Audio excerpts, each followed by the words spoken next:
What's up guys, welcome back to another video. Today I'm walking you through the session that I just put Eden through. So we're starting off with some prep before we get into our bigger movements. We're keeping it kind of simple today. She had some games this weekend. So like I said, we get that prep and then we go straight into lifting. So hopefully you guys enjoy this. If you do, please give it a thumbs up. Please subscribe to the channel. We post new videos every Tuesdays and Thursdays. So make sure you subscribe to catch all of them. Hope you enjoy. All right, so first thing we do, well, technically first thing we do is warm up and then mobility.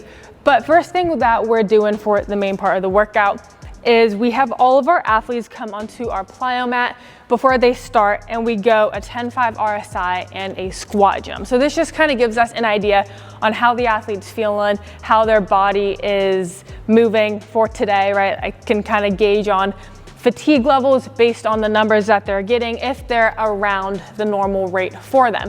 So I don't have a video of Eden doing this, but I got it set up right here for the 10-5 RSI. We just have them start here, and then we just try to have them get off the mat as fast as they can, trying to jump as high as they can. They go for 10 of them, and then the number pops up. We just kind of see that number, see how they're feeling, and then we also have them just hit one regular squat jump. Nothing too fancy, right? Down here, up as big as you possibly can. And then we gauge that number as well.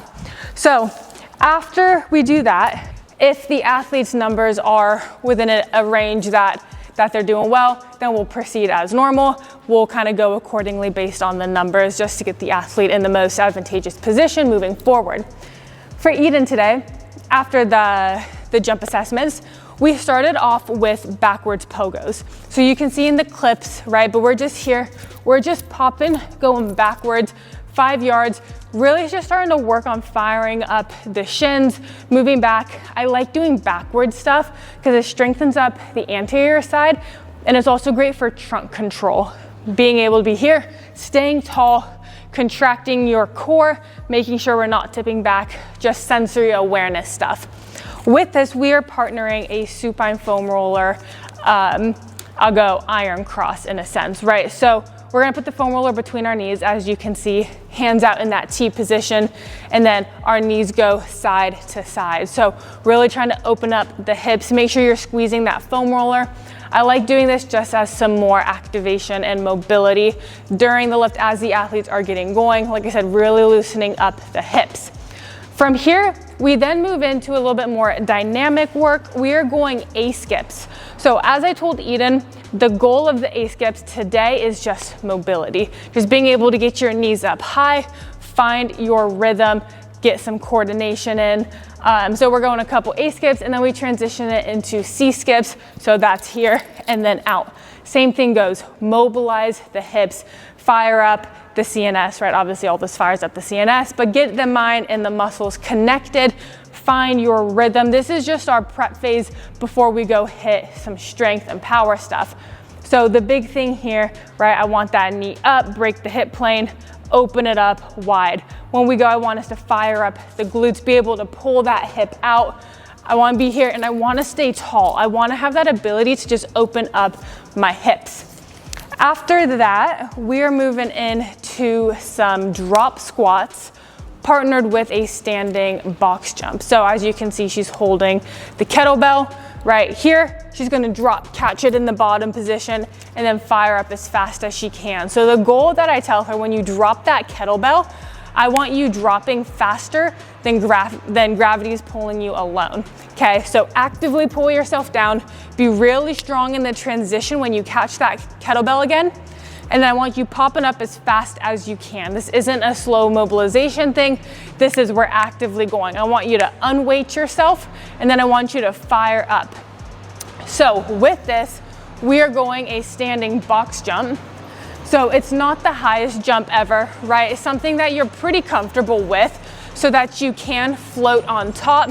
Like I said, this is just a prep phase and activation phase. So we had her going at, I think, 36 inches, something that I know she will hit, and I give her the cue, pull yourself down fast, jump up high, and just try to float on top, get your body going.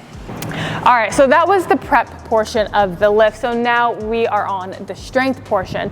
So the part of our training cycle that we're in now, we're trying to build up some obviously some strength, get some more impulse in there, right? The ability to move load really fast. We are trying to balance because their games have started, right? So she had a game this weekend. So we're trying to balance load, still build a little bit, but also keep in mind that they're in season now. So what we had her do is we did a barbell box squat. So we loaded it up, nothing crazy. Probably, we could have added a little bit more, but I wanted something where it was challenging, but doable for today's session. So we hit the barbell box squat, 3 sets of 4 for today, and we partnered it with single leg banded speed jumps. So as you can see, she's holding on and has the bands, and as fast as she can, she's trying to get up off the ground. So I told her specifically, hey, I want the knee angle to be a little bit high, right? I don't want it to be a squat and jump. I want it to stay a little bit higher. Just pull yourself down, pop yourself up. Like I said, we're really trying to work on that concentric action, that ability to really produce some force fast. After the box squat and the single leg jumps, which by the way, the single leg jumps, we went 3 sets of 6 each side for that.